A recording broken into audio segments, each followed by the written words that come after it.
السلام عليكم. طبعا النهارده في انبوكسنج لكتاب مستر خالد وي. خلينا نشوف. فبسم الله. خلينا عارف انت الناس اللي تمسك مش عارف مشرط ولا حاجه تقعد لا لا لا لا، احنا ملناش دعوه بالكلام ده. هو احنا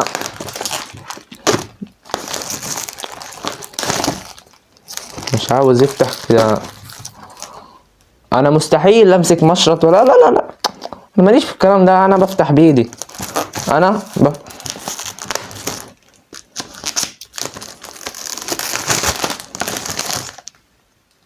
لا لا لا، محدش شاف حاجة. تمام. نشوف الكتاب بيقول ايه. ريحته كده ريحة كتب، ريحة كتب كده، كتب قديمة. لحظة استيعاب يا جماعة انه لما نخلص الاتزان ونخلص الكهربية هيكون فاضل العضوية بس ويخلص المنهج. يا نهار ابيض. لا، وفي ناس كمان بياخدوا العضوية مع العامة، فلما يخلصوا الكهربية يكونوا خلصوا المنهج. صباح الفل. يا احنا كنا لسه في العناصر الانتقالية ومش عارف معادلات حديد وفاناديوم وكروم ومنجنيز وسبائك. احنا وصلنا هنا ازاي؟ يا نهار ابيض. اوه لا لا لا، انا شايف حاجات حلوة. لا لا، خليهم ده كده. الكيمياء هو انا ليه بسبق الاحداث؟ هو الاتزان بعدها الكيمياء الكهربية. تا تا تا تا. الاتزان الكيميائي يا صديقي العزيز. نعوذ بالله من الشيطان الرجيم. طبعا يا جماعة كلنا هو ده الباكج. بس لا تحكم على الغلاف من كتابه، لازم تشوف الكتاب ولما تبدأ في المذاكرة وتشوف المحتوى بعد كده تحكم. هو انا قلت لا تحكم على الكتاب من غلافه. المهم والله شايف حاجات حلوة. شايف كده تغليف ونوتة ومش عارف ومستيكرات يا جماعة اكيد انا ما خدتش الاتزان، فانا مش هفهم المحتوى. المهم هو كتاب فيه الاتزان. خليه كده. تمام. ناخد بقى. هو ده. انا شايف انه في حاجات كده عجيبة كده، حاجات جديدة مش زي المرة اللي فاتت. خلينا نشوف.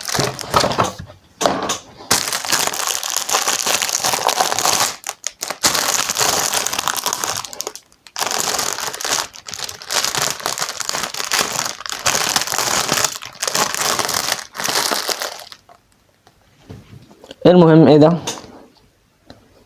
نمشي الحلم حفاة القلب. ايه؟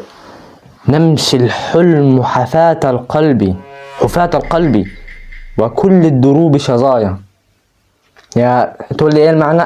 حاسك متأثر. والله مش فاهم، بس هو حس انه المعنى كده. نمشي الحلم حفاة القلب وكل الدروب شظايا. يا سلام. برضو نفس الوقعة السوداء اللي كل مرة بتحصل. استيكرات ما لهمش اي 60 لازمة بس. والتانيين يلا. اوه لا، دي الجديدة. دي الجديدة. ايوه كده يا عم.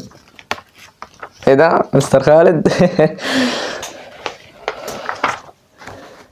الفرق بين تأثير التام والتعيين والضعيف. ده لمم لي اهو الاتزان في الورقة دي. الورقتين دي تحس انه جورنان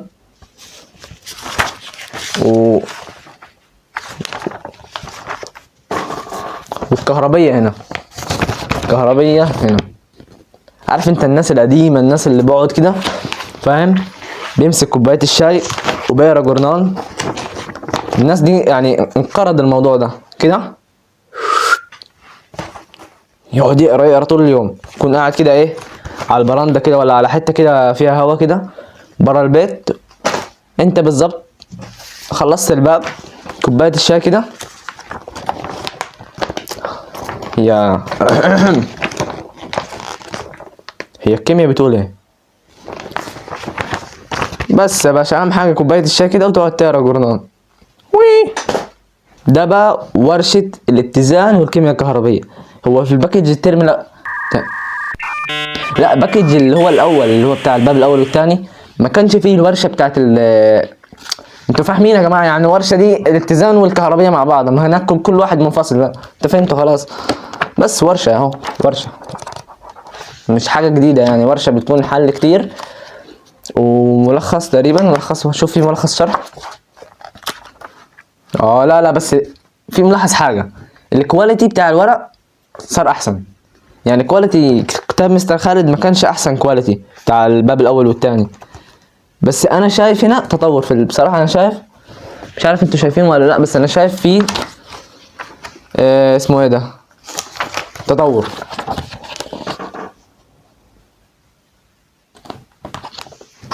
يلا هو التاني.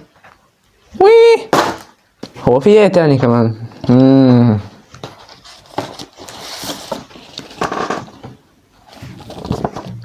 اختبر نفسك واختبر اللي جنبك كمان. تقريبا 10 اسئلة على كل درس. جميل جميل. وي. ايوه صح، الكيمياء الكهربية احنا نسيناها في الاول. لا احنا فتحت الباكت لقيت الكيمياء الكهربية في الوش، الظاهر انا كنت قالب انتوا فاهمين. المهم الكيمياء الكهربية، الكيمياء الكهربية احنا خلصانين من الفيزياء، احنا لسه خلصنا من الكهربية، الفيزياء الكهربية عشان تطلع لنا الكيمياء الكهربية.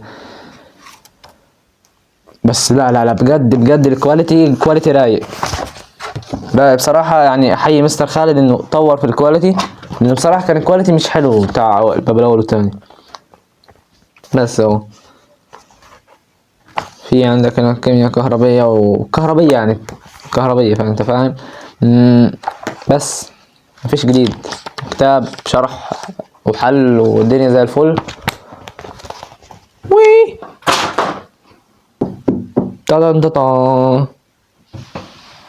طبعا يعني كنت فاتح لايف فحصل مشاكل واتقفل اللايف.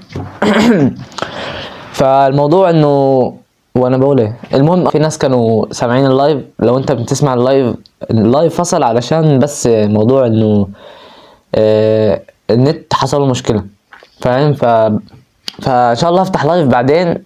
وكمان في سبب تاني، في مشكلة تانية. المشكلة التانية ان انا محتاج اشغل صوت جوه اللايف، وعلشان اعمل كده تقريبا ما بيتعملش على التليفون. الموضوع يعني صعب جدا، او ما بيتعملش على التليفون اصلا. في يعني OBS تطبيق كده على الكمبيوتر او اللابتوب بيعمل الحاجة دي. فانا عندي كمبيوتر، فشوف ان شاء الله ممكن اظبط الدنيا، احمل عليه OBS واظبط اللايف. يعني هفتح لايف ستادي ويز مي، بس ان شاء الله ايه، مش هفتح لايف او مش هعمل حاجة غير لما يكون كل حاجة تمام فيها. بس لا بس بصراحة الستيكر فيه كام ستيكر حلو. ف خلينا نشوف. زي ما انت شايف اوريك الستيكر ده.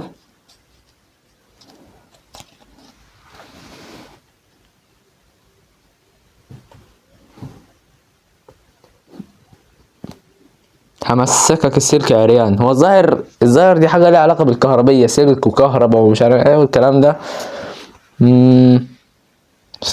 لا لا، حلوة دي، مستعد لأي صدمة. مش عارف كورة ولا ايه ده. لا كورة ايه، صباح الفل. شوف دي، انا بصراحة اتأثرت هنا خالص.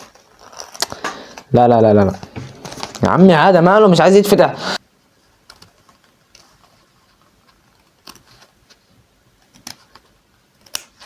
ايوه كده بس. انا هراها. انا رمز الاتزان، صامد رغم كل الاحزان. انا رمز الاتزان، صامد رغم كل الاحزان. يعني اللي عمل دي ملتزم بالكلاسيكية، انت ماسك في الوزن والقافية. بس والله حلوة يعني، وزن وقافية وتسريع.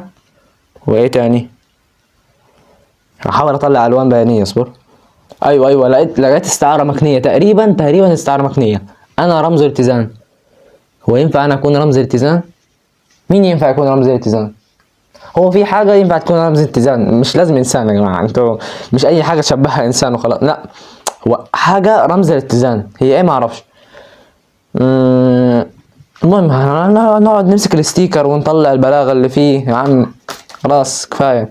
وبس كده انا خلصت. انا عايز اقفل فيديو القفلات القديمه دي بتاعت اللي هي ارمي واحدف ومش عارف ايه، بس عايز اقفلها بطريقه بروفيشنال كده. طبعا دي تقريبا معظم